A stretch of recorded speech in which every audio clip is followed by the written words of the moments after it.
배움은 왜 삶의 출발점이 되는가? 사람은 태어나는 순간부터 이미 세상 한가운데에 던져진 존재입니다. 선택하지도 준비하지도 않은 관계와 환경 속에서 우리는 살아가기 시작합니다. 공자는 이 출발선의 불평등이나 혼란을 문제 삼기보다 그 안에서 인간이 무엇을 붙들어야 하는지를 먼저 보았습니다. 그가 가장 먼저 꺼낸 화두가 바로 배움이었습니다. 공자에게 배움은 지식을 쌓는 행위가 아니었습니다. 시험을 통과하기 위한 기술도 아니었고 남보다 앞서기 위한 도구도 아니었습니다. 배움이란 자신의 마음과 태도를 끊임없이 다듬는 과정이었습니다. 그래서 그는 배움을 시작하는 사람에게 가장 먼저 묻습니다. 너는 무엇을 얻기 위해 배우는가?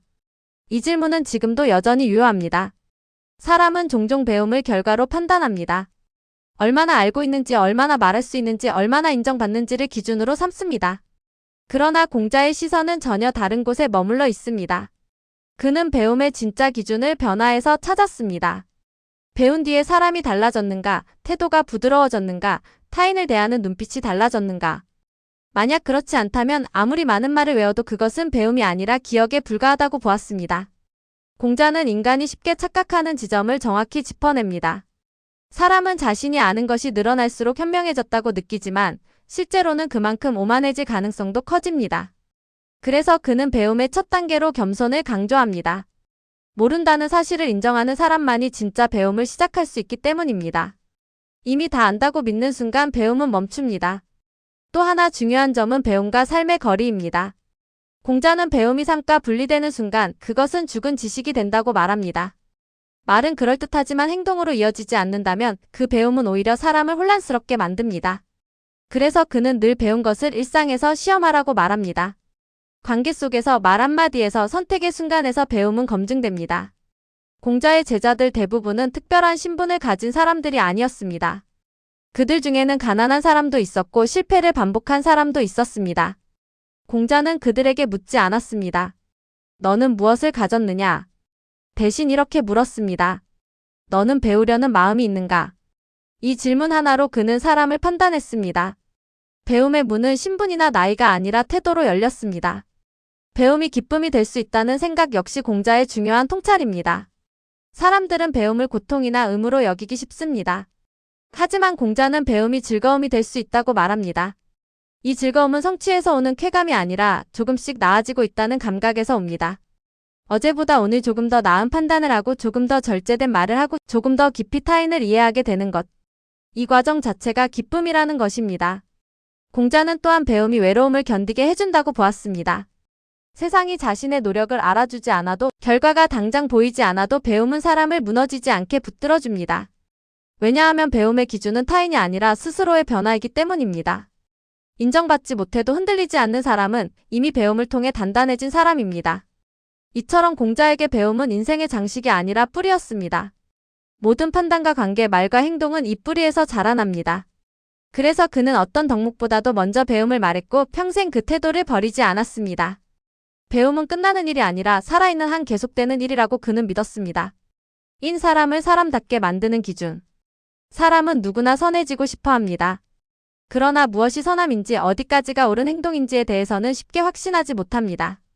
공자는 이 혼란의 중심에서 하나의 기준을 제시합니다. 그것이 바로 인 사람과 사람 사이를 떠받치는 마음의 태도입니다. 의는 규칙이 아니고 명령도 아닙니다. 그것은 인간이 인간으로 남기 위해 스스로 붙들어야 하는 가장 근본적인 감각입니다. 공자가 말한 이는 거창한 영웅적 행동이 아닙니다. 누군가를 구하기 위해 자신을 희생하는 순간만을 뜻하지도 않습니다. 오히려 이는 아주 사소한 일상 속 선택에서 드러납니다. 말을 하기 전에 한 번 더 생각하는 마음, 상대의 처지를 짐작하려는 태도, 내가 싫은 것을 남에게도 하지 않으려는 절제. 공자는 이런 순간들을 놓치지 않았습니다. 사람들은 흔히 인을 착함이나 친절함과 같은 말로 오해합니다. 그러나 공자의 인은 감정의 기대는 선의가 아닙니다. 기분이 좋을 때만 발휘되는 친절은 인이 아니라 순간적인 호의에 가깝습니다. 공자가 말한 인은 상황이 불리해도 지켜지는 태도입니다. 손해를 보더라도 넘지 말아야 할 선을 아는 것, 감정이 흔들려도 관계를 무너뜨리지 않는 것, 그것이 인의 실체입니다. 공자는 인을 묻는 제자들에게 항상 같은 답을 주지 않았습니다. 이는 인이 하나의 공식으로 정의될 수 없다는 뜻이기도 합니다. 사람마다 처한 상황이 다르고 관계의 모습이 다르기 때문에 인의 표현 역시 달라질 수밖에 없습니다. 그러나 그 중심에는 언제나 공통된 기준이 있었습니다. 나를 기준으로 타인을 재단하지 말라는 태도입니다. 자신에게는 관대하면서 타인에게는 엄격한 사람은 인에서 멀어집니다. 반대로 자신에게는 엄격하지만 타인을 이해하려는 사람은 인에 가까워집니다. 공자는 이 차이를 매우 중요하게 보았습니다. 왜냐하면 사회의 갈등 대부분은 제도나 규칙의 부족이 아니라 이 기준의 뒤틀림에서 발생하기 때문입니다. 공자는 인을 개인의 덕목으로만 보지 않았습니다. 인은 곧 사회의 안정과도 연결됩니다. 한 사람이 인을 실천하면 관계 하나가 부드러워지고 그런 관계가 쌓이면 공동체 전체의 분위기가 달라진다고 보았습니다. 그래서 그는 세상을 바꾸고 싶다면 먼저 사람의 마음을 바꿔야 한다고 말했습니다. 인은 가장 느리지만 가장 확실한 변화의 방식입니다. 또 하나 중요한 점은 인이 결코 나약함이 아니라는 사실입니다. 인을 실천하는 사람은 종종 손해를 봅니다. 그래서 인은 약자의 선택처럼 보이기도 합니다. 그러나 공자는 정반대로 생각했습니다. 인은 자기 욕망을 제어할 수 있는 강한 사람만이 선택할 수 있는 길입니다. 순간의 이익을 내려놓고 장기적인 관계와 신뢰를 선택하는 용기. 그것이 인의 힘입니다. 공자는 인간관계에서 생기는 분노와 실망을 부정하지 않았습니다. 그는 사람을 믿으면 상처받을 수 있다는 사실을 잘 알고 있었습니다. 그럼에도 불구하고 인을 포기하지 말라고 말합니다. 왜냐하면 인을 버리는 순간 사람은 상대보다 먼저 자기 자신을 잃게 되기 때문입니다. 타인의 잘못 때문에 자신의 기준을 무너뜨리는 것은 이중의 손해라는 것입니다. 인은 또한 완성되는 덕목이 아닙니다. 공자 자신도 끝내 인에 도달했다고 말하지 않았습니다. 그는 느린을 향해 가는 길 위에 있다고 표현했습니다. 이 점이 중요합니다. 인은 목표가 아니라 방향입니다. 완벽하게 도달해야 하는 기준이 아니라 매 순간 스스로에게 물어야 하는 질문입니다. 지금 이 선택이 사람을 향하고 있는가? 현대를 살아가는 우리에게 인은 여전히 유효합니다. 빠른 판단, 즉각적인 반응, 효율이 중시되는 시대일수록 인은 뒤로 밀리기 쉽습니다. 그러나 관계가 가벼워질수록 상처는 더 깊어집니다. 공자의 인은 이런 시대에 더욱 필요한 기준입니다. 속도를 늦추고 말을 줄이고 한 번 더 생각하게 만드는 힘. 그것이 인의 현대적 의미입니다. 인간을 억누르는 규칙이 아니라 인간을 지켜주는 틀. 사람들은 흔히 예를 오해합니다. 예라고 하면 형식, 규칙, 복잡한 절차 혹은 숨막히는 관습을 떠올립니다. 그래서 예는 자유의 반대편에 있는 것처럼 보입니다. 공자는 이 오해를 아주 오래전에 이미 간파하고 있었습니다. 그가 말한 예는 사람을 억누르는 장치가 아니라 사람을 다치지 않게 보호하는 틀이었습니다. 공자가 살던 시대는 질서가 무너진 시대였습니다. 힘이 정의를 대신했고 말보다 칼이 앞섰습니다. 이런 혼란 속에서 그는 질문합니다. 사람이 사람답게 살아가기 위해 최소한 무엇이 필요한가? 그가 내린 답이 바로 예였습니다. 예는 법 이전의 기준이며 처벌 이전의 약속이었습니다. 공자의 예는 겉모습에 머무르지 않습니다. 절을 얼마나 정확히 하는지, 말을 얼마나 공손하게 하는지가 핵심이 아니었습니다.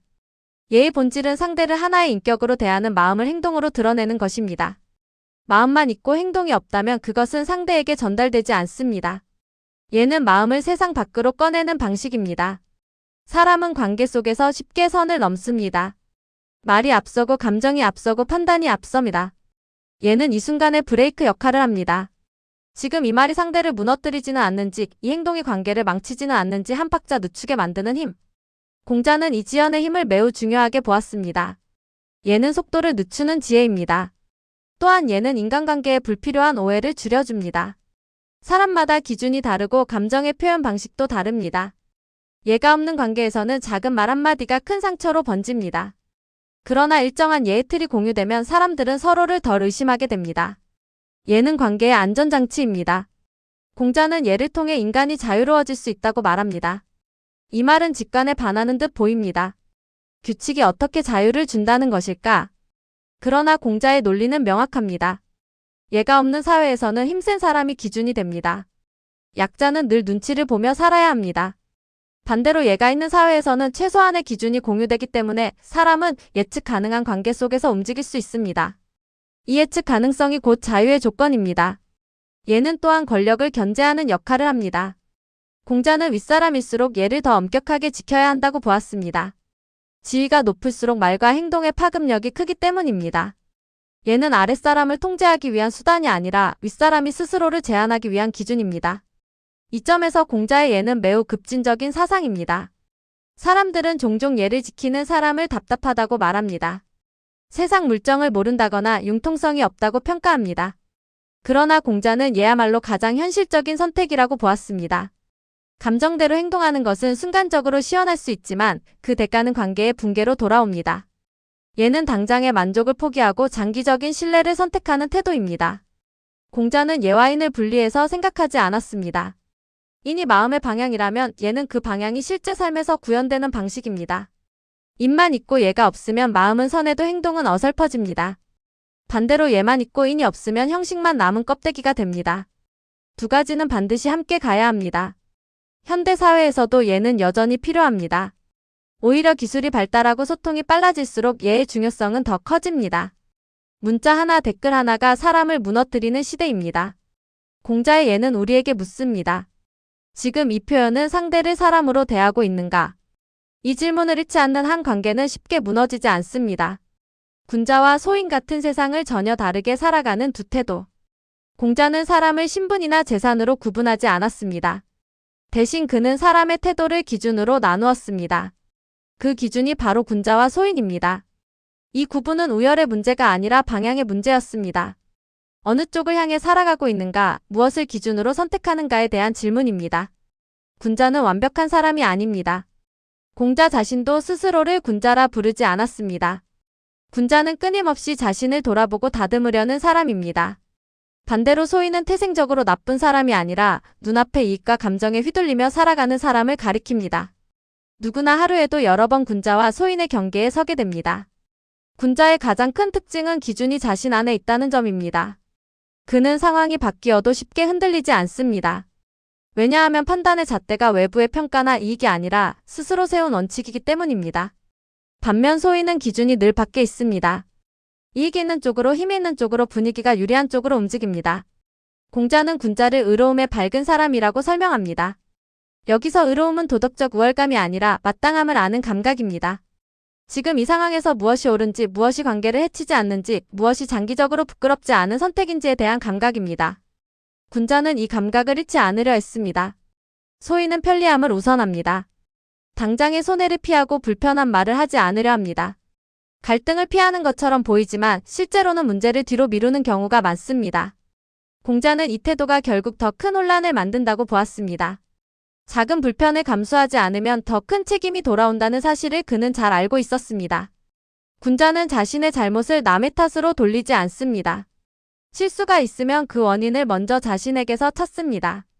이 태도는 고통스럽지만 성장의 출발점이 됩니다. 반대로 소인은 자신의 실패를 환경이나 타인에게 전가합니다. 그래서 같은 실수를 반복합니다. 공자는 이 반복을 매우 위험한 신호로 보았습니다. 또 하나 중요한 차이는 말과 행동의 일치입니다. 군자는 말에 신중합니다. 약속을 쉽게 하지 않고 한 말은 책임지려 합니다. 반면 소인은 말이 앞섭니다. 그때그때 상황에 맞춰 말을 바꾸고 책임은 피하려 합니다. 공자는 말이 가벼워질수록 신뢰가 무너진다고 보았습니다. 신뢰가 없는 사회는 오래 버티지 못합니다. 군자는 관계를 도구로 보지 않습니다. 사람을 이용의 대상으로 삼지 않고 관계 자체를 소중히 여깁니다. 그래서 군자의 주변에는 시간이 지날수록 사람이 남습니다. 소인은 관계를 목적을 위한 수단으로 봅니다. 필요할 때는 가깝고 필요 없을 때는 멀어집니다. 이런 관계는 위기의 순간에 쉽게 무너집니다. 공자는 군자에게도 실패와 좌절이 있다는 사실을 숨기지 않았습니다. 오히려 군자의 삶은 더 고단할 수 있습니다. 원칙을 지키다 보면 손해를 보기도 하고 오해를 받기도 합니다. 그럼에도 군자는 그 길을 포기하지 않습니다. 왜냐하면 그 기준을 내려놓는 순간 스스로를 잃게 된다는 사실을 알기 때문입니다. 이 구분은 남을 평가하기 위한 잣대가 아닙니다. 공자는 제자들에게 소인을 비난하라고 가르치지 않았습니다. 대신 늘 이렇게 묻습니다. 지금 이 선택은 군자의 길인가? 군자와 소인은 타인이 아니라 내 안에 동시에 존재하는 두 가능성입니다. 말과 행동 그리고 책임 한마디가 삶을 결정한다. 공자는 말의 힘을 누구보다 정확히 알고 있던 사람이었습니다. 그는 말을 단순한 소통 수단으로 보지 않았습니다. 말은 사람의 마음을 드러내고 관계의 방향을 바꾸며 한 사람의 삶 전체를 규정할 수 있는 힘을 지닌다고 보았습니다. 그래서 그는 제자들에게 학문보다 먼저 말을 다스리는 법을 가르치려 했습니다. 사람은 흔히 행동보다 말을 가볍게 여깁니다. 행동은 책임이 따르지만 말은 흘려보낼 수 있다고 생각합니다. 그러나 공자는 정반대로 보았습니다. 말이 먼저 무너지면 행동은 그 뒤를 따라 무너진다고 판단했습니다. 아무 생각 없이 던진 말 한마디가 관계를 망치고 신뢰를 깨뜨리고 결국 자기 자신을 고립시키는 과정을 그는 수없이 보아왔습니다. 공자가 말한 바른 말의 기준은 화려함이나 논리력이 아닙니다. 그는 말을 할 때 가장 먼저 따져야 할 것이 진실성과 책임감이라고 말합니다. 지금 이 말이 사실에 근거하고 있는지, 이 말을 끝까지 책임질 수 있는지, 이 말이 타인에게 어떤 흔적을 남길지를 스스로에게 물어야 한다는 것입니다. 공자는 특히 약속에 대해 엄격했습니다. 쉽게 약속하고 쉽게 어기는 사람은 결국 아무도 믿어주지 않게 됩니다. 그는 약속을 지키는 행위를 단순한 성실함이 아니라 사람됨의 핵심으로 보았습니다. 약속을 지키는 사람은 자신과의 약속도 지킬 수 있는 사람이기 때문입니다. 말과 행동에 불일치는 공자가 가장 경계한 모습 중 하나였습니다. 말은 옳은데 행동이 따르지 않는 사람, 행동은 하는 것처럼 보이지만 책임을 회피하는 사람. 공자는 이런 모습을 단호하게 비판했습니다. 그는 행동 없는 말은 공허하고 말 없는 행동은 방향을 잃기 쉽다고 보았습니다. 둘은 반드시 함께 가야 합니다. 공자는 침묵의 가치를 잘 알고 있었습니다. 그는 모든 상황에서 말을 해야 한다고 가르치지 않았습니다. 오히려 말하지 않는 것이 더 현명한 순간이 많다고 보았습니다. 감정이 격해졌을 때, 정보가 불충분할 때, 책임질 수 없는 말이 입 밖으로 나오려 할 때 침묵은 가장 성숙한 선택이 될 수 있습니다. 그러나 침묵이 회피가 되어서는 안 된다는 점도 분명히 했습니다. 해야 할 말을 하지 않는 것 역시 책임 회피입니다. 공자가 말한 침묵은 두려움에서 오는 침묵이 아니라 숙고 끝에 선택된 침묵입니다. 말해야 할 때 말할 수 있는 용기와 말하지 말아야 할 때 멈출 수 있는 절제가 함께 있어야 합니다. 공자는 지도자에게 특히 말의 책임을 강조했습니다. 지위가 높을수록 말의 무게는 커집니다. 한마디가 수많은 사람의 행동을 바꾸고 분위기를 조성하며 방향을 정합니다. 그래서 그는 윗사람일수록 말을 아껴야 한다고 말했습니다. 가벼운 말은 가벼운 행동을 낳기 때문입니다. 현대 사회에서 말의 속도는 더욱 빨라졌습니다. 생각보다 반응이 앞서고 숙고보다 즉각적인 표현이 요구됩니다. 이럴수록 공자의 말에 대한 태도는 더욱 절실해집니다. 말은 사라지지 않습니다. 기록으로 남고 기억으로 남고 관계 속의 흔적으로 남습니다. 공자는 말의 책임을 회피하지 않는 사람이 결국 신뢰를 얻게 된다고 보았습니다. 신뢰는 하루아침에 쌓이지 않지만 무너지는 데는 한순간이면 충분합니다. 말의 책임을 지는 태도는 느리고 불편해 보이지만 장기적으로는 가장 안전한 길입니다. 다스림의 원리와 리더의 조건, 힘이 아니라 태도로 이끄는 법. 공자는 권력을 부정하지 않았습니다. 다만 그는 권력이 어떻게 사용되어야 하는지에 대해 누구보다 엄격했습니다. 공자에게 다스림이란 명령을 내리는 일이 아니라 사람이 스스로 따르고 싶어지는 방향을 만드는 것이었습니다. 그래서 그는 통치의 기술보다 먼저 통치자의 태도를 말했습니다. 공자가 보기에 사회가 무너지는 가장 빠른 길은 위에 있는 사람이 기준을 잇는 것이었습니다. 규칙은 있지만 신뢰가 없고 명령은 있지만 존중이 없는 상태. 이런 사회에서는 처벌이 늘어날수록 혼란이 커집니다. 그래서 공자는 법보다 앞서는 것이 본보기라고 보았습니다. 위에 있는 사람이 어떤 삶을 사는지가 곧 사회의 방향이 됩니다. 공자는 지도자의 첫 번째 조건으로 자기 절제를 꼽았습니다.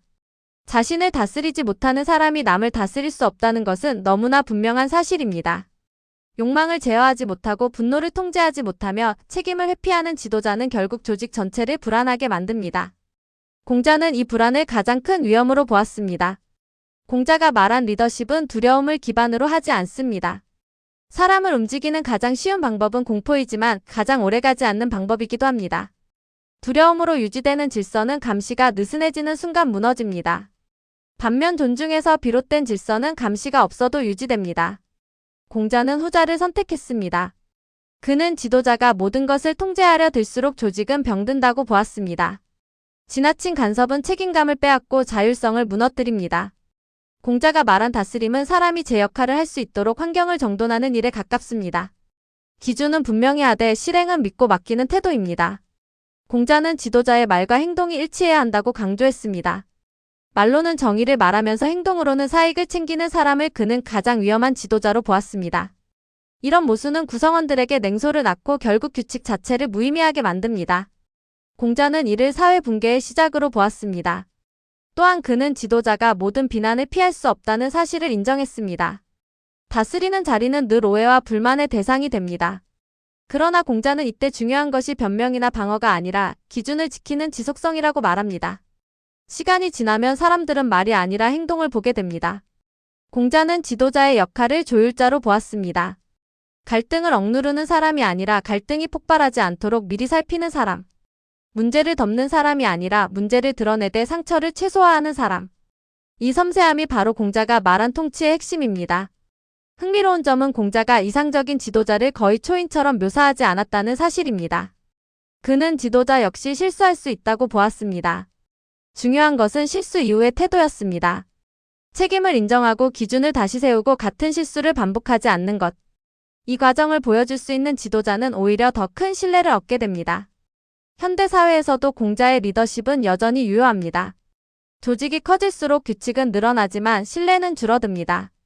공자는 이 간극을 메우는 유일한 방법으로 지도자의 태도를 제시합니다.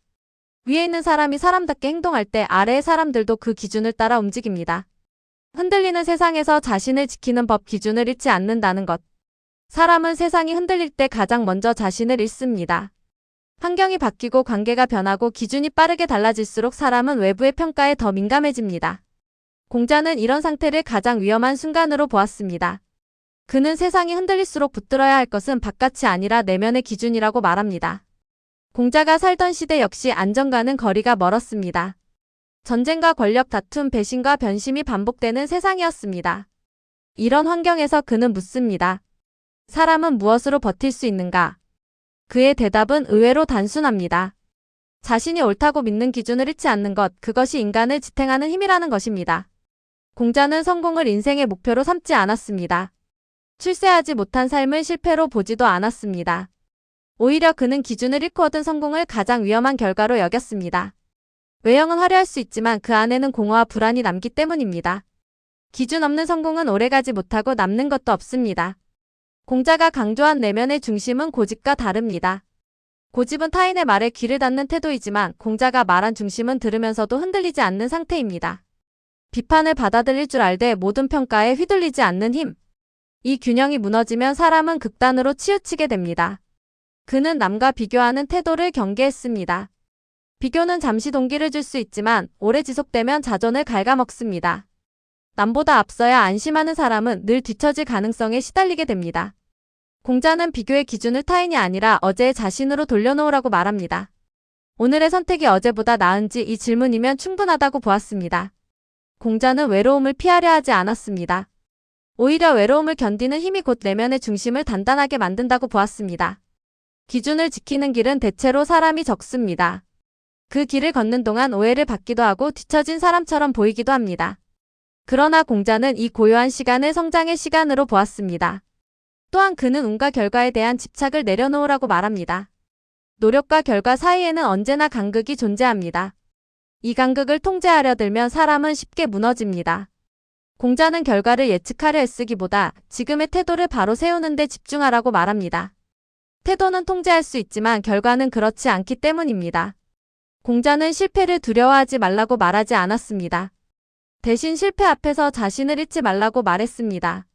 실패 자체보다 더 위험한 것은 실패를 이유로 기준을 버리는 선택입니다. 한번 기준을 낮추면 다음에는 더 쉽게 낮추게 됩니다. 공자는 이 연세를 가장 경계했습니다. 현대의 삶은 공자의 시대보다 훨씬 빠르고 복잡합니다. 선택지는 많아졌고 비교 대상도 늘어났습니다. 이런 시대일수록 공자의 내면 중심에 대한 가르침은 더 절실합니다. 기준이 없는 자유는 방향을 잃기 쉽고 방향 없는 속도는 사람을 지치게 만듭니다. 오늘을 사는 우리에게 남는 공자의 가르침. 공자의 사상은 과거에 머물러 있지 않습니다. 그는 미래를 예언하지도 않았고 특정 시대에만 통하는 해답을 제시하지도 않았습니다. 대신 그는 인간이 반복해서 흔들리는 지점을 정확히 짚어냈습니다. 그래서 시대가 바뀌어도 그의 말은 낡지 않습니다. 질문의 대상이 인간이기 때문입니다. 오늘을 사는 우리는 더 많은 정보를 가지고 있지만 더 확신하지는 못합니다. 더 빠르게 소통하지만 더 깊이 연결되지는 않습니다. 더 자유로운 선택을 할 수 있지만 무엇을 선택해야 할지는 여전히 어렵습니다. 이런 시대의 공자의 가르침은 놀라울 만큼 조용하고 단순한 방향을 제시합니다. 사람으로 남아있으라는 메시지입니다. 공자는 인생을 단번에 바꾸는 비법을 말하지 않았습니다. 대신 매일 반복되는 태도를 이야기했습니다. 배움의 자세, 사람을 대하는 마음, 말을 고르는 신중함, 기준을 지키는 용기. 이 모든 것은 작아 보이지만 쌓이면 삶의 방향을 바꿉니다. 공자의 사상은 거대한 결단보다 지속 가능한 선택을 중시합니다. 그는 세상을 바꾸려면 먼저 자신을 바로 세워야 한다고 말했습니다. 이는 개인에게 모든 책임을 떠넘기려는 말이 아닙니다. 오히려 반대입니다. 내가 바꿀 수 없는 것에 에너지를 낭비하지 말고 내가 바꿀 수 있는 태도에 집중하라는 조언입니다. 이 태도는 무력감에 빠지지 않게 하는 최소한의 힘입니다. 공자는 완벽함을 요구하지 않았습니다. 그는 늘 부족한 인간을 전제로 말했습니다. 실수하는 존재, 흔들리는 존재, 후회하는 존재. 그래서 그의 가르침에는 연약함을 배제하는 냉혹함이 없습니다. 대신 다시 돌아올 수 있는 기준이 있습니다. 넘어지더라도 방향만은 잃지 말라는 기준입니다. 오늘날 많은 사람들은 성공을 목표로 삼지만 성공 이후의 삶에 대해서는 깊이 생각하지 않습니다. 공자는 이 지점을 이미 꿰뚫고 있었습니다. 그는 무엇을 얻느냐보다 얻은 뒤에도 지킬 수 있는 사람이 되는 것을 더 중요하게 보았습니다. 기준을 잃고 얻은 성취는 결국 삶을 더 불안하게 만들 수 있다는 사실을 그는 알고 있었습니다. 공자의 사상은 경쟁을 부추기지 않습니다. 대신 비교에서 벗어나는 길을 제시합니다. 남보다 앞서기보다 어제의 자신보다 나아지는 길. 이 관점은 삶의 속도를 늦추지만 깊이를 더합니다. 속도는 줄어들어도 방향이 분명해지면 사람은 덜 흔들립니다. 또한 그는 관계를 삶의 부차적인 요소로 보지 않았습니다. 인간은 관계 속에서만 자신을 드러낼 수 있기 때문입니다. 말 한마디, 태도 하나, 약속을 대하는 자세. 이 모든 것이 그 사람의 삶을 말해줍니다. 공자는 관계를 통해 인간을 이해했고 인간을 통해 사회를 이해했습니다. 마지막으로 공자의 가르침이 오늘날까지 살아있는 이유는 그가 정답을 강요하지 않았기 때문입니다. 그는 늘 질문을 남겼습니다. 지금 이 선택은 옳은가? 이 태도는 사람을 향하고 있는가? 이 질문은 누군가 대신 답해줄 수 없습니다. 각자가 자신의 삶에서 답해야 합니다. 공자의 사상은 삶을 쉽게 만들지 않습니다. 그러나 흔들려도 돌아올 수 있는 길을 남겨줍니다. 그것만으로도 충분히 가치 있는 가르침입니다. 빠르게 변하는 세상 속에서 변하지 않아야 할 기준을 잃지 않는 것. 그것이 공자가 우리에게 남긴 가장 큰 유산입니다.